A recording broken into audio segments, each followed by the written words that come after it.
इन्हें ये 5 किलो गेहूं नहीं मांगना चाहते, इन्हें आप काम दो, रोजगार दो, इनको नौकरियां दो।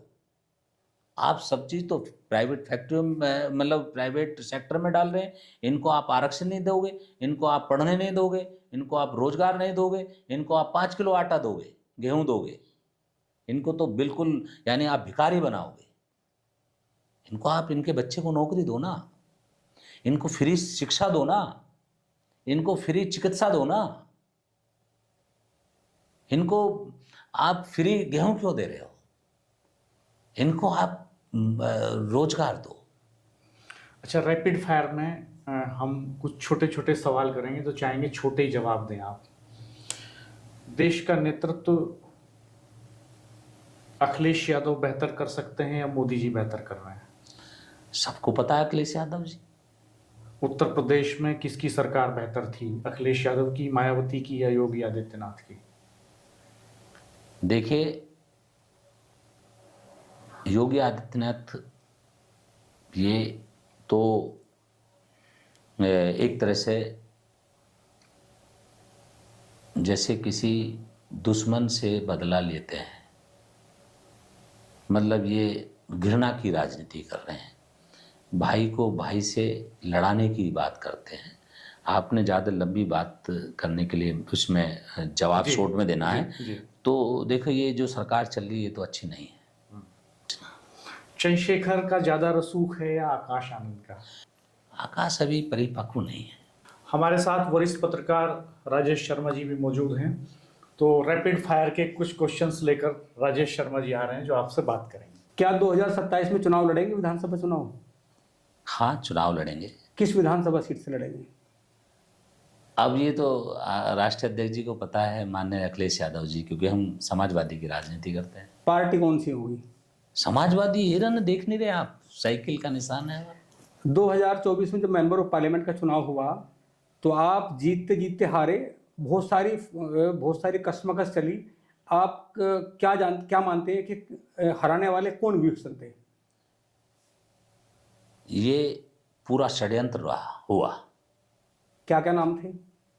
षड्यंत्र हुआ, और षड्यंत्र में बहुत सारे नाम छुपे हुए भी होते हैं जो बाद में उजागर होते हैं। वैसे 65,000 वोट काटी हमारी, 1 लाख वोट फर्जी बनाई उन्होंने, और पूरा प्रशासन, पूरी सरकार, पूरा संघ और पूरे ताकतें, कुछ षड्यंत्र वाले लोग भी जुड़ गए साथ में। वे कौन लोग थे जिन्होंने मेंबर ऑफ पार्लियामेंट के चुनाव में ये उड़ाया कि योगेश वर्मा जी तो बीजेपी से मिले हैं? मतलब कैसे? ये एक कुछ ये बात चलाई गई चुनाव में कि योगेश वर्मा जी भाजपा से मिल गए हैं। कब मिले? कौन लोग थे ये उड़ाने वाले 2024 के तो मेंबर ऑफ पार्लियामेंट के चुनाव में? मैं तो अभी सुन रहा हूँ ना इस चीज को। मतलब चुनाव के चलते समय, जिस समय चुनाव चल रहा था जी, 5,36,000 वोट वैसे ही मिल गई। फिर तो हम सिलेंडर हो गए होते, और भाजपा से मिलते तो तब मिलते जब हमें 2 अप्रैल के आंदोलन में जेल भेजा था, और मिलते तो तब मिलते जब मेयर बने थे पैसा कमाने के लिए। और भाजपा, मुझे तो मौका नहीं मिल रहा। अगर मौका मिल जाए और ऊपर वाला मौका दे दे, जनता मेरी, इस भाजपा से तो हिसाब लेना है। 2 अप्रैल 2018 में जो घटना हुई थी उसमें कौन अफसर था जिसने आपका अपमान किया? एक सीओ था, पुलिस वाला था। अपमान किया, वो शर्मिंदा होगा, और दुखी है मेरा समाज इस बात को लेके। 2 अप्रैल की घटना अभी याद है? उसे कैसे भूल सकते हैं? वो तो आज तक, मैंने कहा कि मेरे कानों में गूंजती हैं उनकी चिल्लाने की आवाजें, चीखें उनकी मेरे कानों में आज भी गूंजती हैं। आपका मैं एक बयान सुन रहा था, आपने कहा कि 1947 में देश फिरंगियों से आजाद हुआ है, अब संघियों से आजाद कराना है। ये संघ ही तो चला रही है भाजपा को। अब इस संघियों से आजाद यानी भाजपा से आजाद कराना है इस देश को। संघ से क्या दिक्कत है?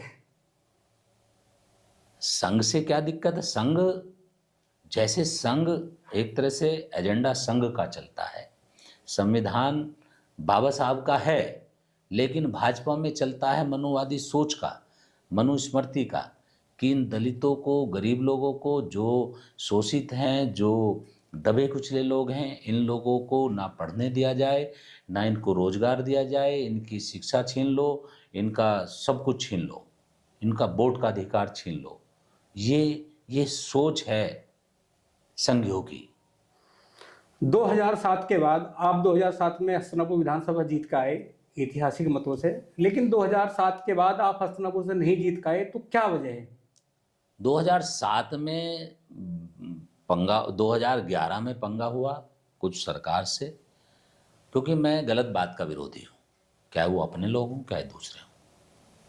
मेरा बसपा के टाइम पर, मैं बसपा का विधायक था, तो वो कुछ गड़बड़ हुआ, फिर मैं चुनाव लड़ा, निर्दलीय टाइप में लड़ा पीस पार्टी से, लेकिन 42,800 वोट मिला, मैं थोड़ी सी वोट से चुनाव हार गया। 2011 में उसमें भी सरकार से लड़ा और विपक्षों से, सारे जितने भी सब एक हो गए। इस समय उत्तर प्रदेश में जो दलित राजनीति है, वहाँ बड़े चेहरे कौन कौन मानते हैं आप? इधर सुश्री मायावती हैं, उधर चंद्रशेखर आजाद हैं, और भी कई सारे चेहरे हैं, तो आप किससे बड़ा चेहरा मानते हो? देखिए, मायावती जी हमारे नेता रही हैं। मैं खुद राजनीति दलितों की कर रहा हूँ। ये सवाल मेरे से ना पूछो तो किसी और से पूछो तो अच्छी बात होगी। मैं खुद दलित राजनीति में सक्रिय हूँ। मैं अपने समाज में, अपने लोगों से, वैसे तो सर्व समाज के, लेकिन दलित समाज मुझे चाहता है। तो मुझसे अगर ये पूछोगे कि भाई तुम अपने बारे में बताओ, आप बड़े हो या वो बड़े हो, तो ये सवाल मेरे लिए ठीक नहीं है। वैसे तो देखो, मायावती जी, चंद्रशेखर भाई वो अलग हैं, सांसद हैं, उधर मायावती जी अपनी पार्टी की राष्ट्रीय अध्यक्ष हैं और आयरन लेडी भी हैं, तो वो अलग चीज़ हो गई है। लेकिन ये इस क्वेश्चन, देखो वो तो हमारे नेता हैं, रही हैं, और उधर चंद्रशेखर भी भाई हैं। बहन जी मायावती, सुश्री मायावती जी और अखिलेश यादव जी, इन दोनों में आपको कौन अच्छे नेता लगते हैं? भाई मैं राजनीति समाजवादी की कर रहा हूँ, तो मैं तो समाजवादी पार्टी के जो राष्ट्रीय अध्यक्ष हैं उनको अपना नेता मानता हूँ। मैं जब भाषण देता हूँ तो मैं शुरुआत उससे ही करता हूँ कि मैं माननीय अखिलेश यादव जी को अपना नेता मानते हुए मैं अपनी ये बात कर रहा हूँ। चलिए, बहुत शुक्रिया आपका, आपने समय दिया हमें और बहुत दिलचस्प बातें आपने बताई और कई सारी ऐसी बातें भी बताई जो बाहर जनता के बीच में चर्चा में हैं, लेकिन आपके मुताबिक सत्य कुछ और है। खैर, आज हमने बात की मेरठ जिले के धनजू, छोटे से गांव धनजू से निकल करके विधानसभा तक का सफर तय करने वाले योगेश वर्मा जी से, जो दलित राजनीति का बड़ा चेहरा है पश्चिमी उत्तर प्रदेश में। और पार्टी चाहे जो हो, सीट चाहे जो हो, विवाद चाहे जो हो, जेल का सफर हो या जनता के बीच भाषणों का दौर हो, योगेश वर्मा की उपस्थिति हमेशा दिलेरी के साथ, दमदारी के साथ दिखाई देती रही है। और वर्मा जी ने सियासत में एक नई सनसनी इस पॉडकास्ट में पैदा कर दी है। वो संभावनाएं खोल दी है उन्होंने कि हो सकता है उनके नेता उनको 2 सीटों से टिकट चुनाव लड़ा दें, उनकी पत्नी सुनीता वर्मा को भी और उन्हें भी। हो सकता है कि कई और सीटें फोकस में हो जहां से चुनाव में उतरने के लिए उनसे कहा जाए। ये तो उन्होंने अपने नेतृत्व पे फैसला छोड़ दिया है, लेकिन संभावनाएं खुली छोड़ दी हैं। बहुत शुक्रिया आपका, आपने समय दिया और बेबाकी से जवाब भी दिया। किसी सवाल से आप डरे नहीं और किसी सवाल का जवाब देने से आप बचे नहीं। बहुत शुक्रिया आपका। आप हमारे चैनल को देखते रहिएगा, सब्सक्राइब कीजिएगा, बेल आइकन प्रेस कर दीजिएगा, नोटिफिकेशंस ऑन कर दीजिएगा और कमेंट बॉक्स में बताइएगा कि योगेश वर्मा की इन बातों से आप कितना सहमत हैं, उनकी सियासत को किस तरह से देखते हैं, उनकी राजनीति को किस तरह से देखते हैं और उनके भविष्य की संभावनाओं को किस तरह से देखते हैं। धन्यवाद, नमस्कार।